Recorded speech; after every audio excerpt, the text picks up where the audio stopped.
ग्वालियर पहुंचे केंद्रीय मंत्री ज्योतिरादित्य सिंधिया ने मीडिया से बातचीत में कहा कि 3 महीने पहले हमने संकल्प लिया था कि एक नया ड्रोन स्कूल खोलने का। आज वो संकल्प पूरा हो रहा है। इसी के साथ और भी कई अन्य कार्यक्रम में हम भाग लेंगे, मीडिया से बातचीत करेंगे और चुनाव को लेकर बोले कि जनता ने ऐतिहासिक जीत भाजपा को दी है।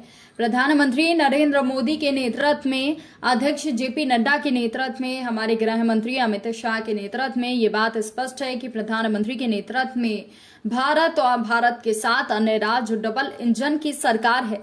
वही जनता की प्रगति, जनता का विश्वास है। जनता प्रगति के लिए पूर्ण रूप से खरी उतरी है। यूक्रेन से हमारे जितने भी छात्र छात्राएं उन सबको सुरक्षित लाने में प्रधानमंत्री ने बहुत ही सफल, हमारी सरकार ने काम किया है। एक ऐतिहासिक पहले जो पिछले इससे पहले कभी किसी सरकार के साथ ऐसा नहीं हुआ है, ये संभव हुआ है। प्रधानमंत्री और अन्य देशों के प्रधानमंत्री से हमने चर्चा की है। यूक्रेन से हमारे जितने भी छात्र छात्राएं हैं उन सबको सुरक्षित वापस लाने में प्रधानमंत्री जी नरेंद्र मोदी जी की सरकार कायम और सफल रही है। और ये एक ऐतिहासिक पहल रहा है जो पिछले इसके पहले कभी भी नहीं हो पाया है। वो प्रधानमंत्री जी ने बहुत कम समय में संभव करवाया है। अनेक बैठकें की हैं, अनेक दूसरे देशों के प्रधानमंत्रियों से चर्चा की है, सेफ सुरक्षित कॉरिडोर स्थापित की हैं ताकि हमारे छात्र और छात्राएं वापस घर सुरक्षित आ पाएं। 3 महीने पहले हमने संकल्प लिया था ग्वालियर में एक नया ड्रोन स्कूल खोलने का।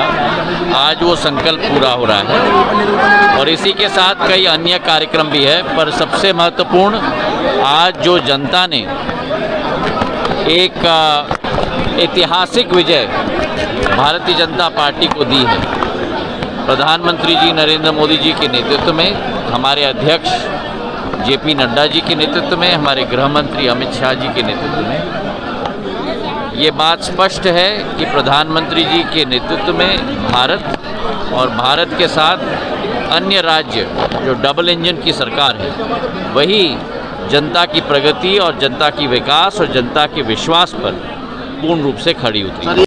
इस चुनाव के वातावरण में भी प्रधानमंत्री जी ने पूर्ण रूप से हमारे छात्र और छात्राओं को यूक्रेन से वापस लाया, सुरक्षित लाया, दिन रात कार्य किया। प्रधानमंत्री जी और राष्ट्रपतियों से चर्चा की, सुरक्षित कॉरिडोर बनवाया। ये एक ऐतिहासिक पहल भारत सरकार और प्रधानमंत्री जी के द्वारा संभव होगा।